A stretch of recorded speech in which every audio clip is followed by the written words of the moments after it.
My name is Brett McCormick, and I'm an Android developer at Big Nerd Ranch, based out of Atlanta.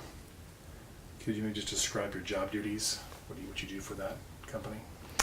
Big Nerd Ranch is an agency that works on primarily mobile apps, so Android and iPhone apps. And my role is to write Android apps for this company.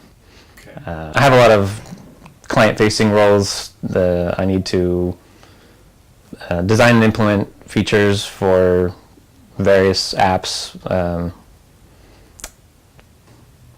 Not doing very well. No, you're doing great. So customer would hire Big Nerd Ranch to do something for them, and then you're involved with making sure that happens. Yes, I do a lot of client work. And so our current client is a company called Lab Conco. And they're a manufacturing company based out of Kansas City. Okay. What would be the essential skills required for this job that you have? What's important to have? What kind of skills would you need to do this job? The skills I need to do this job are primarily programming skills. I have a lot of computer science background. My four-year university, I majored in information technology, and that included a lot of coursework in object-oriented programming. We took a lot of C++, Java work, even some database management, things like that.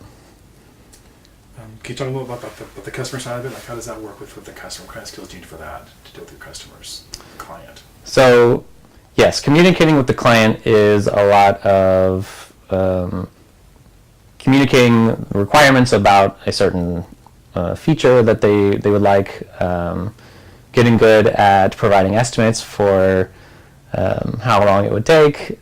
There's also a lot of,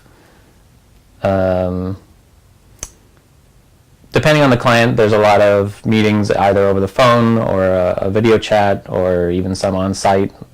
Either the client will visit Big Nerd Ranch's office or vice versa, we will go out to them. So there's plenty of communication that goes on between both the engineering team and the project management and the product owners at the client site. So they come to Big Nerd Ranch, I mean, you have to go to Atlanta to meet them? Is there an office here in Texas? There is my office in Texas, but no, the client would not come here. We typically will either fly out to Atlanta or the team will fly to on-site at the client's office, depending on the needs. This particular manufacturing client has a lot of hardware located on site in Kansas City, so we'll typically fly to their site. But there's been times where they've flown out to Atlanta. So what was your first job in IT? My first job in IT, does that count university or post-university? Can you tell us both? The first job I ever had in IT, I suppose I would count the lab assistant job that I had at the Convergence Technology Center at Collin College. That was under Pete Brierly. I had a lot of fun at that job. Pete taught me a lot, especially, beyond just technical skills and networking. I learned a lot of organizational things from him. That man was more organized than anybody I think I've ever met. And then perhaps after the Convergence Technology Center, my next IT job was at the University of North Texas. That was for a professor named Dr. Dantu, and I was the lab manager for the network security lab. So what does that mean, lab manager? What kind of stuff would you do for them? That was, if the students, these were graduate students I was working under, and I was responsible for setting up some of their equipment, managing some of the networking and inventory for their lab. And that position, I think I worked about a year for the network security lab. Okay. So how did you get from that job to where you are today? What were the steps? What was the process to get you into this chair today from there? So from that position, I was working and going to school at the same time. So I was working at UNT and also attending the College of Engineering, and I was majoring in information technology. And during that degree program, they have a set of courses at the end called a capstone course that lasts 2 semesters. And during that 2 semesters, my team and I put together a project. We worked with Denton County Transit Authority to build a Android app and then an associated backend for it for tracking where their buses are at any given time, which I used all the time. I needed to get to the engineering building or on campus from wherever I was, and the most annoying part about it was I didn't know where the buses were at any given point.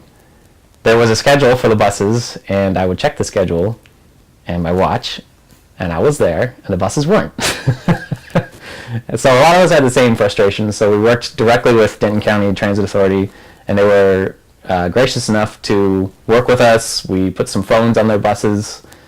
Me and a group of 4 other people were a part of this capstone team, and by the end of it, it was enough to impress my first employer to offer me an internship. And then after I graduated from the UNT, they offered me a full-time position. So that's where I started for a company called Bottle Rocket in Addison. How long were you there at Bottle Rocket? I was at Bottle Rocket for 6 years. And then you left them to come work for Big Nerd Ranch. Yes. So to you, what would be the difference between technical skills and soft skills? Or what are your thoughts on that? So the difference between technical skills and soft skills, I would say soft skills come in to play a lot when interfacing with the client, or even other coworkers, your manager, disciplines that are not engineering. At both Bottle Rocket and at Big Nerd Ranch, there are engineering disciplines, and then there are non-engineering disciplines that all work together on the same client work, or if it's internal projects, it's everything. So everybody needs to know how to effectively communicate with each other, and that's where soft skills come in. That's where, you have to learn how to break down some sort of complex idea from your engineering standpoint, or the Android background, in my example, and be able to communicate that with someone who might not know as much about it as I do. And the same thing applies for any other specialized platform. iOS is the same way. The engineering staff needs to be real well versed in being able to communicate what it means, or why a certain feature has to work a certain way because the platform works a certain way. And then the opposite is true when a product owner or a project manager or anybody needs to communicate with the engineering staff what the app needs to do. They need to communicate it in a way that we can interpret it and translate it into code and to satisfy acceptance criteria. Okay. So in this job that you have now, what would be the most important soft skill, and why? What part is the most important part? The most important soft skill. That is a loaded question because you need a lot. I guess the most important soft skill would be to be able to translate platform abilities to acceptance criteria and be able to communicate why there might be shortcomings or why there's differences between what the product owner would like and what the platform can do. The acceptance criteria is like a list of things that they're saying, yes, I agree to this. Yes, an acceptance criteria is a list of, it's like a bulleted list that enumerate what a feature needs to do. So if the home screen of an app needs to do XYZ, those are acceptance criteria, and the home screen should be able to download a feed from a REST API, or the home screen might need to have a navigation drawer or a top navigation, or register the user for something, present login options. Yeah. Okay, great. So in the last 6 months, what would be your most challenging day on the job and why? In the last 6 months, let's see, my most challenging day. Okay, so one thing that can make a hard day at work is if the teams don't communicate well. A lot of times a communication breakdown doesn't really manifest itself until lots of little communication breakdowns have happened. And either people aren't willing to admit that it's happening, or you'll try and figure it out as you go. And what ends up happening is the understanding is branching off so significantly that by the time they get to the finish line, well, we're here at the finish line. How are we doing? And then it finally comes to a head, like, oh, I thought this was the finish line, like, and the other team thought, oh no, this is the finish line. So a lot of times, if those soft skills aren't up to par, if you're not effectively communicating with your team, it can lead to problems down the road. So what, you're talking to a student in an IT classroom right now, what do you think those students need to know about the realities of the IT workplace that maybe they haven't heard from their professor yet? Let's see, there will be plenty of things that you don't know how to do. For example, when I was at Collin College and I was in my 2-year program, I didn't know at the end of it I would be an Android developer, partially because iPhone OS and the App Store had launched while I was in school, and that was a brand new thing. It was very interesting to me, and I spent the next 4 years, I suppose, pivoting and becoming very interested in iPhone OS first, and then Android came out shortly after that, and then I became interested in Android. And so there will always be unexpected pivots in your path. I always thought that I was going to go to UT Dallas, and at the end of my Convergence program, I transferred to the University of North Texas instead. And I always thought I was going to do Cisco networking or voice over IP management. Now I'm doing Java programming and Kotlin programming. So you never know, like, what's coming next. You don't quite know your future, even though you might have the most solid 5-year plan ever. Things can change. And then the same thing applies to when you're on the job. People are going to ask you something that you don't immediately know the answer to, but you know how to find it. So just be comfortable with the unexpected, I guess. What skills or practices do you think would help someone get hired in IT? Something they should be sure they showcase in an interview, for example. Skills that can help you find a job. Well, this is maybe not a skill, but I would say a side project that you're very passionate about. And a lot of times these side projects can be the difference between what keeps you interested in your field and what drives you away. You have to be really interested in this to really spend 40 hours a week doing it. So when I first started in Android development, one of my first projects was a app that would change the ringtones on your phone, and I still maintain that project to this day. And it has just been a sort of tech demo for things I know how to do in the Android world.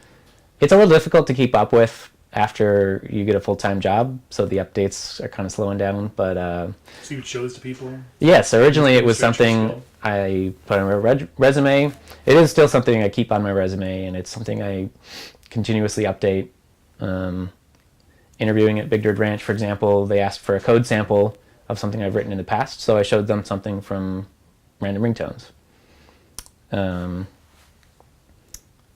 So yeah, I would say just find something, a personal project, find a team of people, find something to keep you going, to keep you pushing and learning, because this industry changes all the time, and you'll need that drive to keep up with your industry and to differentiate you from other candidates. I've run several interviews for Bottle Rocket and for I've only been working at Big Dirt Ranch for 4 months now, so I have participated in one interview at this company as well on the employer side. But in both cases, it's important to scope out a candidate for side projects, for what their passion is, to figure out if they're in this for the right reasons, or if they're in this because they were forced into it, or they don't know if this is for them or not. Are they just trying this out just to see what sticks, or are they for real? And that's part of what an interview is looking for: is, are you in this for real, or are you not? Are you just I don't know. That's good. So aside from a side project, what else would these candidates do to sort of distinguish themselves and sort of stand out from the crowd and get your attention besides a side project? Besides a side project, I would say it depends on the industry, I suppose. There's definitely been times where we have hired people that are not traditional students. I am a traditional student. I have a 4-year degree, and then I used that as some of my ammunition for applying for jobs. But we've definitely hired people that came instead from other backgrounds. We've hired students that went through Udacity tracks. We've hired students that have no college experience at all. They're mostly self-taught. And sometimes those candidates end up being very solid employees and end up leading projects. How do you tell in the interview, though, like which one's going to, besides that side, is there anything sort of that you'd look for besides the side project that really just shows their ability? It's always different, case by case. Well, there definitely needs to be like a minimum level of understanding of the platform. Without that, you're not going to make it very far, I guess. And then there's other, besides just, in my example, in the Android world, besides the platform knowledge, then there's general coding and Java or Kotlin knowledge.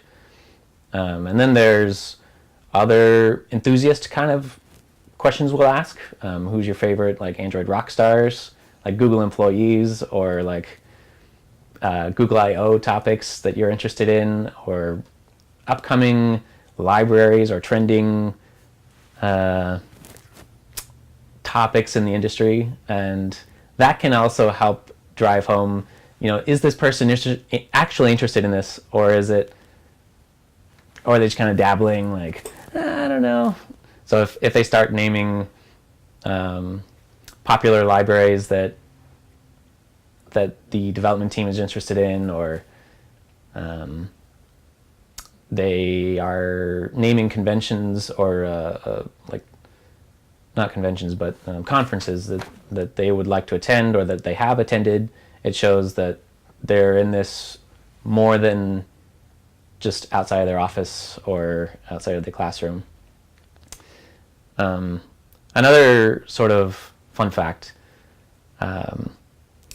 my first contact with BottleRocket while I was in college was with an employee that was at a hackathon in Plano. That was at an AT&T hackathon, and I met a iOS developer that worked at BottleRocket, and that was sort of my first contact with the company. Hackathon, you were part of you're playing? Yes. Okay. It was my friend Kyle and myself went to this hackathon in Plano, which is pretty far away from Denton, where the school is. But we thought it was worth our time, and we went. And that was where I met, this girl's name is Lauren, and she connected me with the recruiter at BottleRocket, and that's where the whole thing started. So in addition to conferences, it could be hackathons, or it could be just industry-specific get-togethers, meetups. There's a Google developer group for the Dallas-Fort Worth area that I frequent every once in a while. So you never know where that first sort of hook is going to come from, or which hooks will end up paying off either through connections or whatever it may be. So is there any advice you'd like to give to a current IT student that we haven't sort of covered already? Anything you'd like to say to them? Let's see. I already kind of mentioned expect the unexpected. I guess one piece of advice I might give is be willing to take chances. When I enrolled at Collin College, I was intending to major in computer science and transfer to UT Dallas and continue my life from there. When I was in the Cisco networking course at Collin College, that was when I met Pete Brierly, and he mentioned the Convergence technology program to me. And despite having never heard of it, and despite my mother's plans or advice to me and other friends of mine who'd never heard of it, I went ahead and joined the Convergence technology program, and it worked out. It worked out very well for me, and I wasn't expecting that. Then there might be other things that students aren't expecting and seem a little like, should I do this? I'm not sure. For example, one reason I ended up going to University of North Texas instead of UT Dallas was that when transferring to UT Dallas, my options were I only had one option, and it was to restart my college career. Basically, I'd have to throw away all the work I did under the Convergence Technology Group, and that was not something I wanted to do. It would have added another 4 years of schooling to my life, whereas I had already done 2 years of schooling at Collin College. So when the transfer agreement between Collin College and the University of North Texas became a thing, or when I learned about it, that was my next surprise choice. I decided, oh well, this seems like a good opportunity. I'm just going to take it. So I just jumped on it. So you never know what'll happen. Be willing to take risks, I guess. So how has your career in IT been different from what you expected it would be? My career in IT is different in every way, I think. Than you expected it to be? Than I expected it to be. I expected to be working on voice over IP systems, or I expected to have every Cisco cert there was available in the industry, and I ended up changing my mind, and I work a lot more I work in software development now, which has some similarities. There's certainly some IT staff that do software programming, but I do not do any traditional IT in the sense of sort of lab management where I started out, voice over IP work, setting up systems. I hardly do much of that these days. I do a lot more Java programming, and anything that has to do with Android, I do it. So you work at home. Can you talk a little bit about how does your work at home and sort of your setup here and how it's different from working in an office? Right, so I do work from home. I've worked from home for 4 months full-time now. My working from home started when I joined Big Nerd Ranch. It is much different, obviously, than a traditional office setup.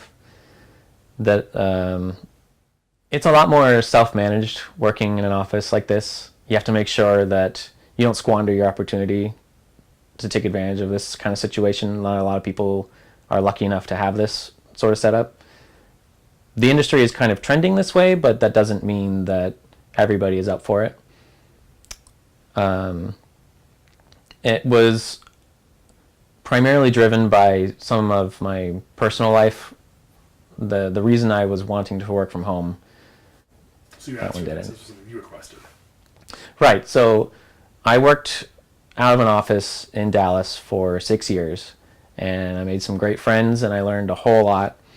And at some point, my wife and I made some decisions, and we decided that it would be nice if I could work from home, and that's that's the path I started to pursue. So me being able to work out of the house is super awesome, like great opportunity. So what's the day like for you? You mentioned there's meetings in the morning, then the rest of the day you doing like you work on the projects, the applications. What's the day for you like? A day for me, it varies. It can start anywhere between 9 a.m. local time and 10 a.m. And Big Nerd Ranch is based out of Atlanta, which is Eastern time. And we have staff that are kind of just scattered all over the place. I haven't memorized where everybody is in the company, but as far as my team goes, we have 2 in the Central time zone and 2 in the Eastern time, and Kansas City in Central. So you have to learn a lot of time zones when you're working distributed, and it's true with any. We had several of those kind of situations at my previous company too. You have clients in the United States, or they might be in Israel or wherever they may be. Anyways, so since our first meeting is 10:45 Eastern time, right? So that's 9:45 Central. So my day starts anywhere between 9 and 9:30, and after that, it is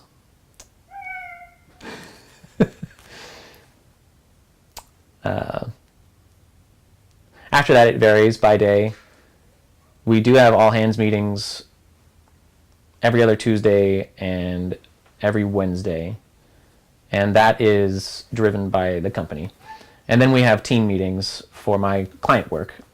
So for LabConco, we've got daily stand-up meetings at 9:45, and then we have other like standard Scrum meetings. We have so those every 2 weeks we have a sort of retrospective. We also have sprint planning. That is where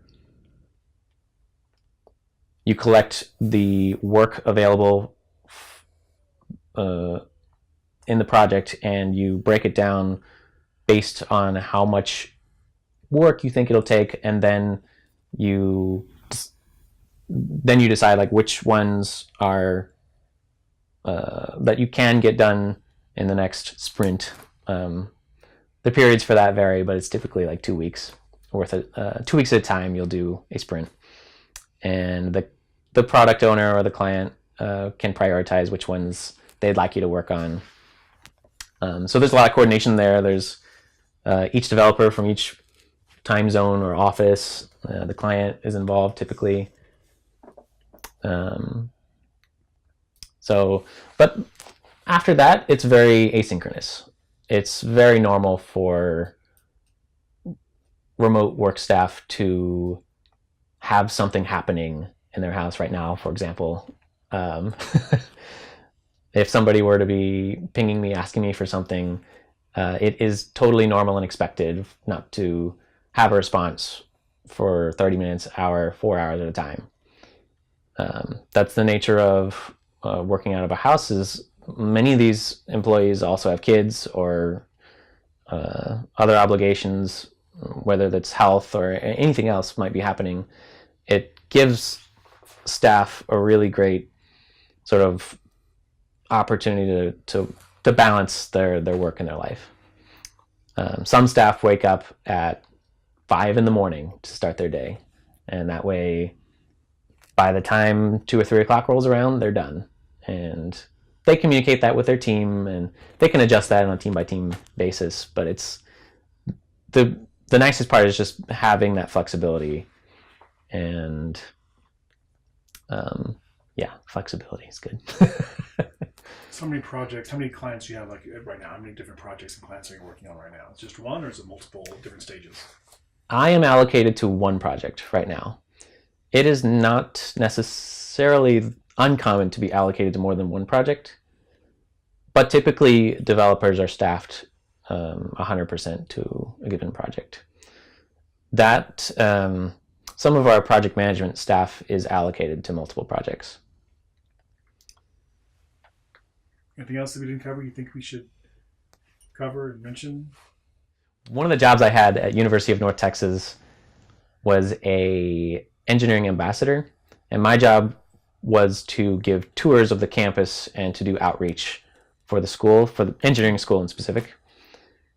And it was great to be able to tell prospective students about the program at the school, all the different programs, really. There were 5 different departments, and each department, for my department, for example, was computer science and engineering. But there was also mechanical, there was materials science. So there's just lots of different opportunities available at the school.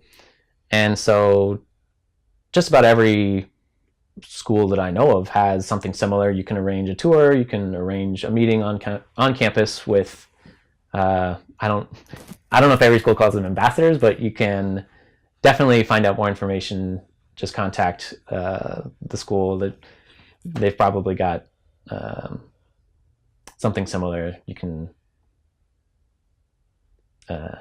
take a tour.